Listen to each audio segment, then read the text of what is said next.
ഈ വാർത്ത നിങ്ങൾക്കായി അവതരിപ്പിക്കുന്നത് എലഗൻസ് വിത്ത് പെർഫെക്ഷൻ. ആഭരണങ്ങളുടെയും കോസ്മെറ്റിക്സിന്റെയും വലിയ കളക്ഷൻ. ഗ്രാൻഡ് ലേഡീസ് ഹബ്, 3 പീടിക. ഇനി വിവാഹം ഇന്റിമേറ്റ് മാട്രിമോണിയിലൂടെ ഒറ്റത്തവണ രജിസ്ട്രേഷൻ, വിവാഹം വരെ സർവീസ്. ഇന്നും ഇഷ്ടങ്ങൾക്കൊപ്പം intimate matrimony, beautifying your life.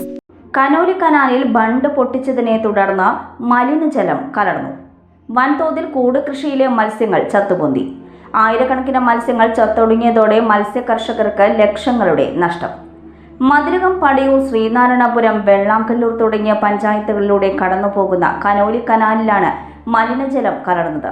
ഇതോടെ പുഴയിൽ കൂട് കെട്ടി മത്സ്യകൃഷി ചെയ്തിരുന്ന കർഷകരുടെ 14ഓളം കൂട് കൃഷിയിലെ മത്സ്യങ്ങളാണ് ചത്തൊടുങ്ങിയത്. ഇന്നലെ മുതലാണ് മത്സ്യങ്ങൾ ചത്തു തുടങ്ങിയത്. പടിയൂർ പഞ്ചായത്തിലെ ബണ്ടുകൾ തുറന്നതോടെ ഷൺമുഖം കനാലിലൂടെ ഒഴുകിയെത്തിയ മലിനജലം പുഴയിലേക്ക് കലർന്നതാണ് മത്സ്യങ്ങൾ ചത്തുപൊന്താൻ കാരണമെന്ന് കർഷകർ പറയുന്നു. ഇത്തവണ നമ്മൾക്ക് നഷ്ടം വന്നതിൻ്റെ കാരണം വെച്ചാൽ പടിയൂര് പഞ്ചായത്ത് കെട്ടറ പുഴ തുറന്നിട്ട് വെള്ളം തുറന്നിട്ടിട്ട് വെള്ളം അകത്തേക്കാണ് കയറിയത്, പുറത്തേക്കല്ല കയറിയത്. എന്താണെന്ന് അറിയില്ല, വിഷവെള്ളം വന്ന് മീനിനെ നശിച്ചുപോയി. ഞങ്ങൾക്ക് നല്ലൊരു പൈസ നഷ്ടമുണ്ട്. അത് നമുക്കിപ്പോൾ കറക്റ്റായിട്ട് തുക പറയാൻ പറ്റില്ല. അതിന് മാത്രം നഷ്ടങ്ങളുണ്ട്. കഴിഞ്ഞ 19 കൊല്ലം തല തുറന്നിട്ടിട്ട് 35-40 ലക്ഷം രൂപയോളം ഞങ്ങൾക്ക് നഷ്ടമുണ്ടായിരുന്നു. അത് ഫിഷറീസിൽ നിന്ന് ആൾക്കാർ അന്വേഷിക്കാൻ വന്ന് ഈ ജീപ്പിന് 5-6 ജീപ്പ് ആൾക്കാർ വന്ന് ഇവിടുന്ന് നേരിട്ട് DD ഡൽഹിയിലേക്ക് തിരുവനന്തപുരത്തേക്ക് പോയി അവിടെ ചെന്ന് പറഞ്ഞതൊക്കെയാണ് പറയണത്. നിങ്ങൾക്ക് ഇപ്പം തന്നെ എന്തെങ്കിലും കിട്ടുമെന്ന് പറഞ്ഞു. ഒന്നും കിട്ടില്ല. പക്ഷേ മെയിനായിട്ട് ഞങ്ങളെ മീൻ ഇൻഷുർ ചെയ്യാനായിട്ട് പറ്റണില്ല. ഇൻഷുർ ആരും എടുക്കണില്ല മീൻ ചെയ്യാനായിട്ട്. 14 കൂടുകളിലായി വളർത്തിയിരുന്ന കരിമീൻ, കളാഞ്ചി തുടങ്ങിയ മത്സ്യങ്ങളാണ് ചത്തുപൊന്തിയത്. 150 ഗ്രാം മുതൽ 1 കിലോയോളം വരെ തൂക്കമുള്ള മീനുകളാണ് കൂട്ടത്തോടെ ചത്തുപൊന്തിയത്. പെരുന്നാളിനോടനുബന്ധിച്ച് വിളവെടുക്കാനിരുന്നതാണെന്ന് കർഷകർ പറഞ്ഞു.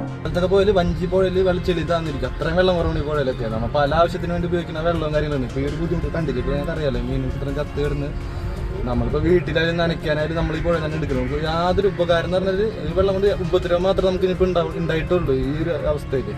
അപ്പോൾ അതിനായിട്ടുള്ള ഒരു തക്കതായ ഒരു ആക്ഷൻ എടുത്ത് നമ്മളൊരു പ്രശ്നം പരിഹരിച്ച് തരണം. പുഴയിലെ വെള്ളം മാലിന്യം കലർന്ന് ദുർഗന്ധം വമിക്കുന്ന നിലയിലാണ്. കൂടാതെ അറവും മാലിന്യങ്ങളും മറ്റും പുഴയിൽ നിക്ഷേപിക്കുന്ന അവസ്ഥയുണ്ടെന്നും മലിനജലം മൂലം കേരകൃഷി ഉൾപ്പെടെയുള്ളവ നാശം സംഭവിക്കുന്നതായും തൊഴിലാളികൾ പറഞ്ഞു. നമുക്ക് ഇത്രയും മീനുകൾ നഷ്ടപ്പെട്ട് അതിനുമായിട്ട് ഇപ്പോൾ ഒരു കെട്ടുകൾ തുറന്നതിൻ്റെ പേരിലുണ്ടായിരുന്ന സംഭവങ്ങൾ.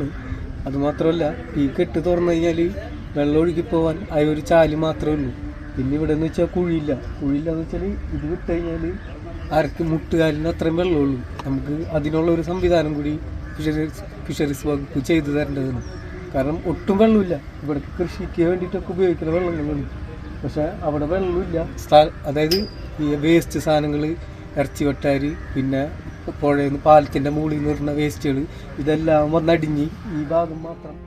സംഭവം അറിഞ്ഞ ഫിഷറീസ് വകുപ്പ് ഉദ്യോഗസ്ഥർ സ്ഥലത്തെത്തിയിരുന്നു. പുഴയിൽ നിന്നുള്ള ജലം ശേഖരിച്ച് പരിശോധന നടത്തുമെന്നും കർഷകർക്ക് നഷ്ടപരിഹാരം നൽകാനുള്ള നടപടികൾ കൈക്കൊള്ളുമെന്നും KUFOS registrar doctor Dinesh Kaippilly, fisheries deputy director Seema എന്നിവർ പറഞ്ഞു. നമ്മൾ വെള്ളം നിരീക്ഷിച്ചു. പ്രാഥമികമായിട്ടും വെള്ളം നിരീക്ഷിച്ചതിൽ നിന്ന് നല്ല കറുത്ത നിറമാണുള്ളത്. മാത്രമല്ല, ഇവിടെ അടിയൊഴുക്കും അല്ലെങ്കിൽ ഒഴുക്കുമൊക്കെ വളരെ കുറഞ്ഞിരിക്കുന്നു. മണ്ണും എക്കലും അടിഞ്ഞുകൂടി ഇതിൻ്റെ ആഴത്തിന് വലിയ കുറവ് സംഭവിച്ചിട്ടുണ്ട്. ആ കുറവിൻ്റെ അടിസ്ഥാനത്തിൽ സമുദ്രത്തിൽ നിന്ന് വേലിയേറ്റം വഴി കയറി വരുന്ന വെള്ളത്തിൻ്റെ അളവ് വളരെ കുറയുന്നു.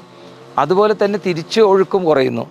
അത്തരം പ്രശ്നങ്ങൾ വരുമ്പോൾ തന്നെ ഇതിൻ്റെ ആവാസ വ്യവസ്ഥയ്ക്ക് വലിയ ദോഷം സംഭവിക്കുന്നുണ്ട്. ഇപ്പം കറുത്ത നിറം തന്നെ നമ്മൾ പ്രാഥമികമായും സൂചിപ്പിക്കുന്നത് വലിയ രീതിയിലുള്ള ഹൈഡ്രജൻ സൾഫൈഡിൻ്റെ സാന്നിധ്യമാണ്. ഇത് ഞാൻ ഏതെങ്കിലും ഒരു ഹൈഡ്രജൻ സൾഫൈഡിൻ്റെ സാന്നിധ്യം നമ്മൾ അത് സ്ഥിരീകരിച്ചു. പക്ഷേ അത് എത്രത്തോളം ഉണ്ട് എന്നുള്ള കാര്യങ്ങളെല്ലാം ലബോറട്ടറി പരിശോധനകളിൽ കൂടെ മാത്രമേ കണ്ടുപിടിക്കാൻ കഴിയുകയുള്ളൂ. അത് നമ്മൾ അതിന് വേണ്ടിയിട്ടുള്ള സാമ്പിൾ ജീവനോടെ തന്നെ നമുക്ക് കൂടുകളിൽ നിന്ന് ശേഖരിച്ച സാമ്പിളുമായിട്ടാണ് നമ്മൾ സർവകലാശാലയിലേക്ക് പോകുന്നത്. എന്നാൽ പോലും ഇപ്പോൾ കൃത്യമായിട്ട് നാട്ടുകാരിൽ നിന്നും ഞങ്ങളിവിടെ ഫീൽഡ് സന്ദർശനത്തിൽ ചോദിച്ച് മനസ്സിലാക്കിയതിൽ നിന്നും നമുക്കിത് ഒരു കെട്ട് പൊട്ടിച്ച് വരുന്ന വെള്ളം, ആ വെള്ളത്തിൻ്റെ ഒരു പ്രഭാവം മൂലമാണ് ഇതെല്ലാം സംഭവിച്ചതെന്നാണ് മനസ്സിലാക്കുന്നത്.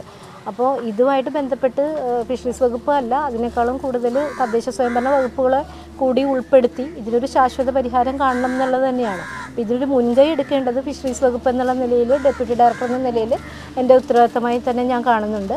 അപ്പോൾ അത് ഇവിടെ ഈ കർഷകരിൽ നിന്ന് കിട്ടിയ വിവരങ്ങൾ അതത് പഞ്ചായത്തുകളുമായിട്ട് ചേർന്ന് അവരുമായിട്ട് കൂടി ആലോചിച്ച് ഇനി വരും വർഷങ്ങളിലെങ്കിലും ഇതിനൊരു ശാശ്വത പരിഹാരം കണ്ടെത്തണമെന്നാണ് ഫിഷറീസ് വകുപ്പിന് വേണ്ടി എനിക്ക് പറയാനുള്ളത്. കൂടാതെ അർഹമായ എന്തെങ്കിലും അവർക്ക് ഉണ്ടായ ധനനഷ്ടത്തിന് എന്തെങ്കിലും തക്കതായ ഒരു പ്രതിഫലം അല്ലെങ്കിൽ ഒരു ധനസഹായം വാങ്ങി കൊടുക്കണം എന്നുള്ളൊരു മാനസിക ഇതും കൂടി എനിക്കുണ്ട്.